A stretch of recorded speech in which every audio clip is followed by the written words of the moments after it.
After this, any stinky room will smell good again. It removes bed odor for up to 5 days.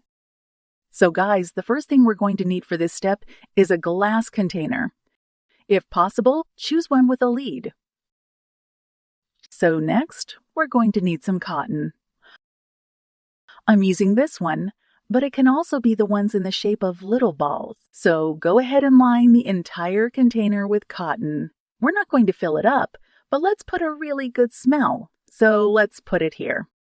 Okay, that'll do. Let's set it aside for now. And now you're going to get another container. And let's add here 4 tablespoons of coarse salt. Coarse salt, if you didn't know, helps to exhale this smell even more. And that's why it is very important for this recipe. It cannot be another type of salt. It has to be coarse salt. All right, folks, and now we're going to add some alcohol. And here, let's also add 4 tablespoons. 1, 2, 3, 4 tablespoons. Give it a good mix. And now, folks, this is what we're going to do. Go ahead and put all this mixture on the cotton we prepared earlier. Just go ahead and put it all.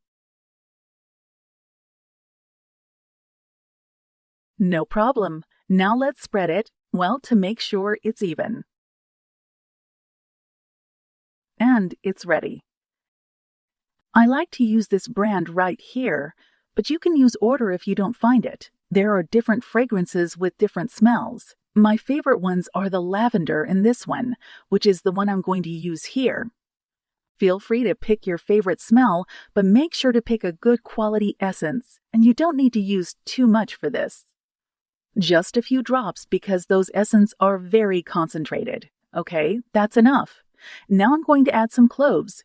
And if you didn't know, cloves are an excellent natural repellent, and it also has a nice aroma. So it's going to smell good and also scare away the flies or mosquitoes. So let me put some cloves here. And finally, I'm also going to add cinnamon sticks. I'll just take one and break into smaller pieces. But here in cinnamon, it's also an excellent ingredient, especially against ends. Did you know that? So it's also great to add it. And now it's ready, folks. Now just cover and let it rest for at least 30 minutes. All right, that's going to help to concentrate the scent much more. So we're going to let it rest for a while. And after 30 minutes, it's ready, folks. And now just go ahead and place it in the room of your choice. You can put in the bathroom, in the bedroom, in the bedroom. It smells really nice, Fred. List 5 days. And in addition to leaving a nice aroma, it's also going to help to scare away mosquitoes, flies, and dents.